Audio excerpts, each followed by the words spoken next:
Selamat datang para juragan kos, para pemilik kos ya di aplikasi Kelola Kos.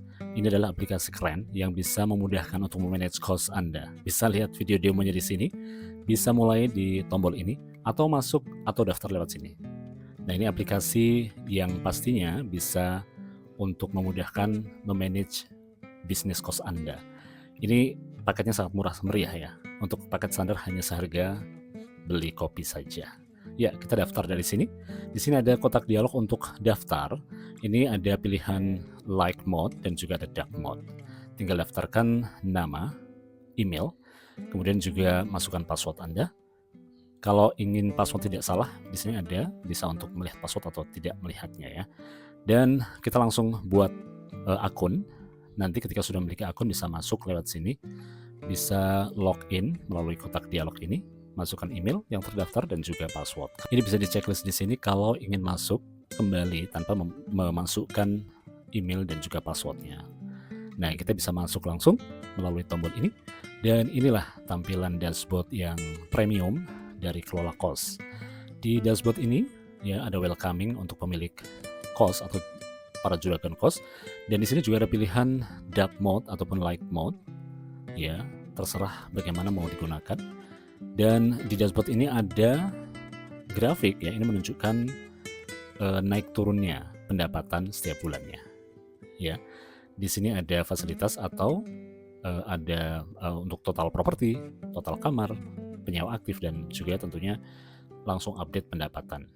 Nah, dari tombol properti, di sini kita bisa tambahkan properti yang kita miliki ya. Misalnya kita memiliki berapa kos, 2 kos, 3 kos, atau berapapun, ini bisa kita tambahkan di sini.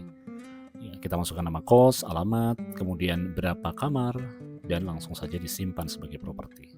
Nah, ini ilustrasi saja ya, ini hanya gambaran. Ini saya gambarkan pemilik kosnya memiliki 3 properti kos, dan ini juga ada fasilitas untuk editingnya. Mau edit nama kos, nama jalan, berapa kamar, bisa langsung diedit di sini ya.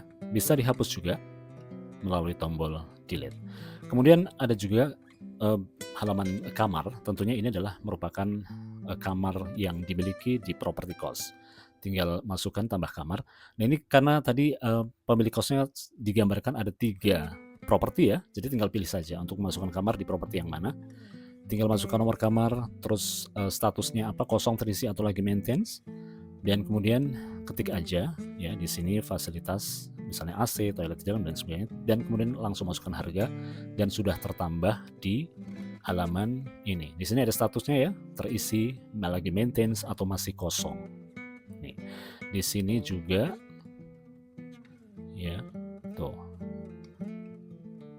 Semua terlihat. Di sini juga ada tombol untuk editing, kemudian dihapus kalau misalnya ketika ingin menghapus status kamar di unit atau di properti kos. Kemudian di tombol penyewa, di sini kita bisa masukkan para penyewa atau para tenant ya yang lagi kos. Ini statusnya, bisa tambahkan informasi di sini. Ya, pilih unit yang mana. Nah, ini unit yang tertera di sini adalah kamar yang kosong ya. Kamar yang kosong. Bisa masukkan nama, kemudian nomor KTP, nomor WA, dan juga ada tanggal masuknya tanggal berapa. Langsung disimpan sebagai penghuni, nanti akan langsung kemudian menambahkan di daftar penyewa di sini. Ini statusnya aktif, dan di sini juga ada tombol untuk editing ya, bisa diedit, bisa dihapus, dan kemudian tombol dari WA ini bisa langsung nanti otomatis kirim WhatsApp ke penyewa ya. Misalnya ada informasi, ada tagihan, ada apapun yang ingin langsung kontak ke penyewa, bisa langsung klik di sini. Kemudian di halaman tagihan, di sini ada ya tagihan untuk para tenant atau untuk para penyewa. Ini semuanya ada di sini. Statusnya ada lunas, belum lunas. Ya, di sini juga ada tombol untuk langsung kirim tagihan langsung melalui WA ya. Jadi nanti langsung ada message seperti ini, udah otomatis harganya atau jumlahnya, dan nanti yang terkirim seperti ini. Ada tagihan dan nanti juga ada link untuk invoice-nya. Tagihan invoice di sini. Nah, ini adalah invoice yang langsung tertera di tagihan melalui langsung WA. Nah, invoice ya. Dan kemudian ada status belum lunas dan lain sebagainya. Ini juga bisa diedit, bisa dihapus, bisa diedit untuk informasinya, ya. Nah, untuk buat tagihan bisa langsung klik tombol tagihan, dan di sini adalah ada nama-nama yang memang hanya tertera yang belum lunas saja, ya. Kalau yang sudah lunas tidak akan tertera di sini. Jadi untuk buat tagihannya ini bagi orang-orang atau tenan yang belum lunas akan muncul di kotak dialog tagihan. Nah, kemudian untuk yang status sudah lunas ini maka akan secara otomatis terekap ya. Jumlahnya akan di sini. Di sini juga tinggal pilih aja properti yang mana. Tadi kan kita gambarkan pemilik kosnya ada 3 properti. Nah, di sini sudah langsung terekap ya, pendapatan, kemudian estimasi pajak kalau ada pajak, kemudian profit bersih ya, setelah dipotong expenses atau pengeluaran. Di sini kalau misalnya kita mau nambahkan pengeluaran atau catatan khusus, ya itu ada kolomnya tersendiri. Kemudian ini hasil rekap bisa dikirim lewat WA, bisa dicetak, bisa diunduh langsung ke PDF. Contohnya seperti ini. Nah, ini adalah hasil rekap yang langsung bisa dicetak atau diunduh melalui PDF. Ini sudah komplit ya. Langsung otomatis menjadi rekap dan bisa di-download atau dicetak melalui atau menjadi PDF seperti ini. Tuh, sudah otomatis seperti ini. Nah, ini pastinya akan memudahkan kerja atau memudahkan mengelola kos Anda. Kemudian coba kita lihat di sini. Ini juga bisa kita ya tambahkan catatan, bisa kita kirim lewat WA untuk kemudian ownernya apabila Anda manajer yang sedang mengelola kos-kosan. Nanti seperti ini. Ya. Jadi owner itu akan menerima hasil rekap seperti ini, sudah ada linknya, hasil rekap seperti ini. Jadi bisa langsung dikirim ke owner bagi Anda yang sedang mengelola atau sebagai manajer kos-kosan. Nah, ini gambaran dari seluruh ya aplikasi kelola kos.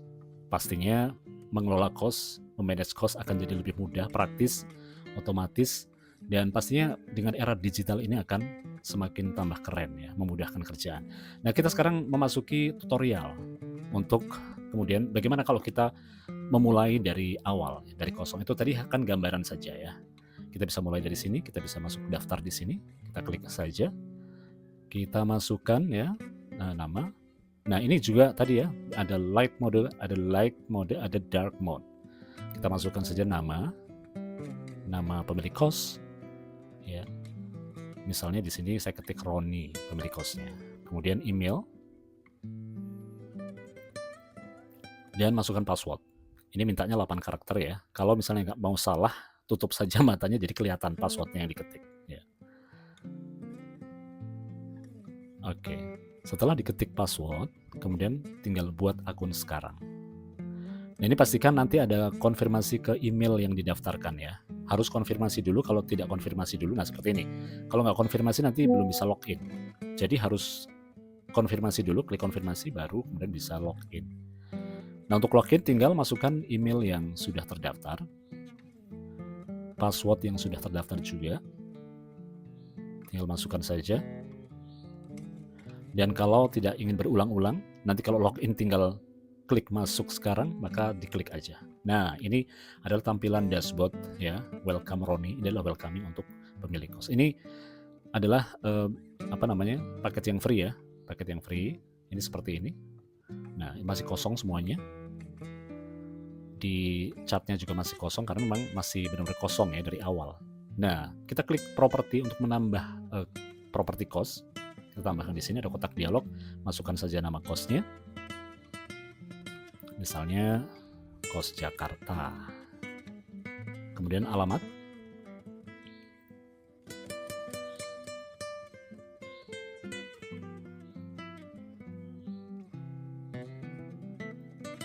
Alamat diketik saja ya.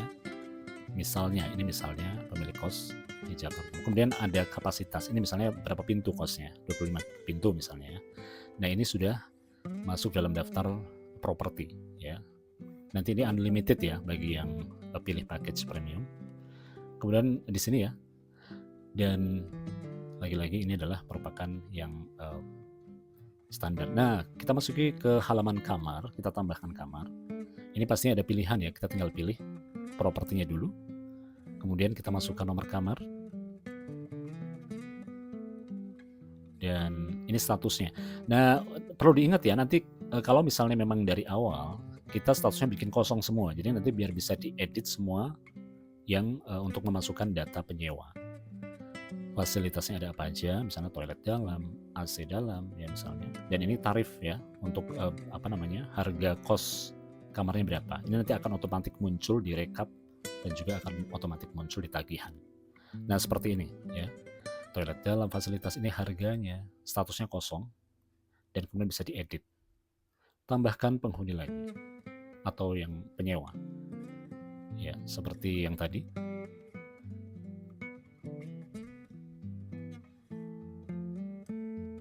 Sorry, ini tambahkan kamar ya, bukan tambahkan penghuni. Belum, ini baru kamar. Baru tambahkan kamar. Jadi kalau misalnya tadi 25 kamar, baiknya langsung dimasukkan 25 kamar.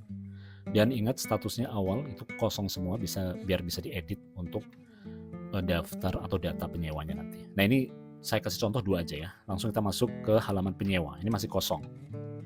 Kita tambahkan penyewa, kita pilih kamar. Nah, jadi yang tampil di drop down sini, ini ada kamar yang masih kosong. Jadi makanya tadi kalau kita masukkan kamar dari awal, itu kita statusnya bikin kosong semua. Maka akan muncul di sini pilihannya. Karena nantinya yang muncul di sini pilihannya hanya yang kamar kosong untuk memasukkan penghuninya atau penyewa. Ya, kita masukkan nama penyewa, kemudian nomor KTP ya, ini penting. Masukkan nomor KTP.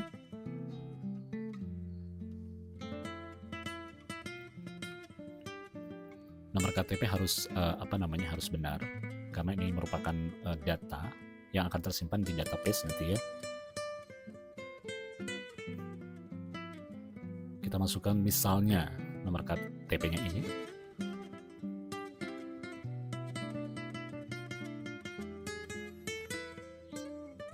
Dan kemudian masukkan nomor handphone. Ini harus kita mulai dari kode negara ya, 62 kalau untuk Indonesia, biar nanti bisa langsung aktif untuk diklik tombol WA tadi, masuk langsung ke WA.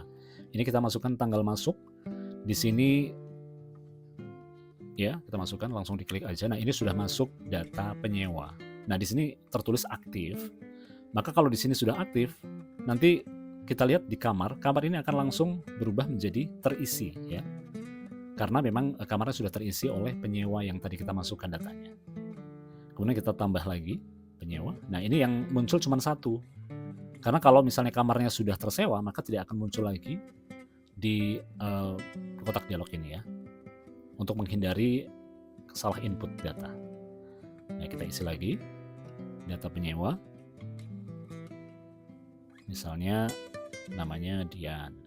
Kemudian KTP ya, jadi kita sebagai dummy saja. Handphone jangan lupa kode 62. Negara. Nah, maka akan tambah penyewa ya. Bisa kita edit nama, nomor KTP, handphone, semuanya bisa kita edit. Kemudian di halaman tagihan ini masih kosong karena memang belum kita buat. Nah, tagihan di sini ini hanya yang tampil di sini hanya pilihan yang sudah tercatat sebagai penyewa. Nah, ini otomatis harganya akan otomatis ya. Harga kamar yang tadi kita masukkan. Nah, di sini statusnya apakah lunas atau belum lunas. Kemudian masukkan data kalau sudah lunas, tanggalnya. Nah, maka kalau belum lunas, di sini statusnya belum lunas. Dan ini bisa kita edit. Kita buatkan tambah tagihan lagi. Nah, ini tinggal 1 ya. Tadi kan 1-nya sudah kita edit. Kemudian ini otomatis. Statusnya coba kita bikin sudah lunas. Nah, kalau sudah lunas berarti kita isi tanggal sudah lunas tanggal berapa. Ini ada tombol kalender tapi nggak kelihatan ya. Klik aja di ujung kolomnya, maka akan ada pilihan tanggal. Kemudian klik simpan, maka akan tersimpan. Nah, di sini tertulis statusnya lunas ya. Maka tulisannya bukan merah karena sudah lunas. Nah, bagi yang belum lunas maka kita bisa langsung melakukan tagihan. Klik tombol WA. Ini bisa langsung masuk ke nomor penyewa ya. Nanti akan menerima message seperti ini. Sudah ada message-nya, tinggal klik aja. Di sini nanti juga ada link invoice-nya. Kita klik aja, nah maka penyewa akan menerima invoice sekeren ini. Nah, seperti itu. Kemudian yang sudah terekap, yang sudah lunas statusnya, ya di sini ada lunas, ada belum lunas, maka yang sudah lunas akan langsung otomatis terekap, akan muncul di di sini halaman tuh pendapatan. Karena sudah bayar kan, berarti masuk ke pendapatan. Ini masih kosong ya. Nah, pendapatan, ini artinya pendapatan kotor ya, belum dipotong pengeluaran, pajak kalau ada pajak. Maka hasilnya adalah profit bersih. Kalau ada biaya-biaya atau expenses bisa kita klik di sini, maka kita masukkan biaya-biaya. Misalnya kita ketik aja biaya apa, apapun biayanya ya. Misalnya kita ketik bayar wifi ya, bayar wifi berapa jumlahnya, 50.000. Maka kita simpan. Nah, itu akan otomatis tampil di pengeluaran dan akan otomatis juga mengurangi dari pendapatan kotor tadi. Maka profit bersihnya segitu. Tuh, dan akan muncul. Ini nanti juga akan masuk dalam laporan rekap. Nah, ini mestinya kita pilih dulu ya. Kita pilih dulu propertinya, itu tadi kos Jakarta gitu kan. Kita mulai dari awal, kos Jakarta. Ya, kita masukkan biaya atau expenses yang sudah masuk, bayar wifi 50.000. Kemudian kita simpan. Nah, itu sudah masuk. Kalau nggak kita pilih properti dulu, ini artinya untuk semua properti ya. Kalau kita punya beberapa properti berarti yang terekap adalah untuk semua properti. Nah, kita pilih dulu. Nah, misalnya kos Jakarta. Maka yang akan muncul rekap khusus untuk properti kos Jakarta. Kalau ada catatan khusus bisa kita catat di sini, bisa kita ketik di sini, kita update catatan. Ini nanti juga akan muncul di rekap ya. Misalnya kita ketik misalnya bulan ini ya penghuni sedikit misalnya ya. Ini misalnya, nanti kalau ada catatan yang lain silahkan sesuaikan saja. Nah, maka kemudian ya dari semua yang kita masukkan di rekap ini kita bisa kirim juga lewat WA ya sebagai hasil laporan ya, hasil laporan rekap bulanan. Kita kirim lewat WA, nanti akan seperti ini. Ownernya misalnya pilih yang ini ya, ini. Nanti laporannya orangnya akan menerima seperti ini. Nah, ini hasil rekapnya. Tuh, pendapatan, pengeluaran, dan nanti juga ada link untuk melihat invoice atau ya hasil rekap ya bulanan. Di situ ada catatan khusus. Tadi biaya-biaya juga muncul di sini. Nah, ini juga langsung otomatis seperti ini. Nah, keren ya. Nah, ini bisa selain kirim WA, bisa cetak, bisa unduh PDF.